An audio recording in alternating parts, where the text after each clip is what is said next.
नैतिकतेच्या मुद्द्यावर धनंजय मुंडे राजीनामा का देत नाहीत? नाशिकमधल्या पत्रकारांचा अजित पवार यांना प्रश्न, तर हा प्रश्न धनंजय मुंडे यांनाच विचारा. अजित पवारांचं उत्तर.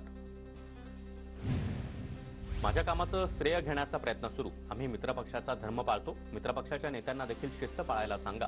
अजित पवार यांच्यासमोरच राष्ट्रवादीच्या आमदार सरोज अहिरे यांनी नाराजी व्यक्त केली. कोण कुणाला भेटलं यावर राजकारण होत असेल तर ते योग्य नाही. लोकशाहीमध्ये संवाद व्हायला हवा.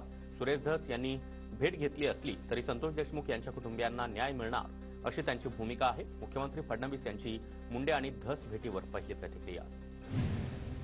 कृषी क्षेत्रामधील भ्रष्टाचारावरून सुरेश धसांचा पुन्हा एकदा धनंजय मुंडे यांच्यावर रोख. कापूस, सोयाबीन, तेलबियांची उत्पादकता वाढवण्यासाठी तत्कालीन कृषी मंत्र्यांनी घेतलेल्या निर्णयाची माहिती द्या. धसांचं कृषी विभाग सचिवांना पत्र. शेतकऱ्याच्या पीक विम्यामध्ये या लोकांनी पैसे काढले. कृषी मंत्र्यांनी 5,000 कोटीचा घोटाळा झाल्याचं सांगितलं. सुप्रिया सुळेंचा धनंजय मुंडे यांच्यावर निशाणा.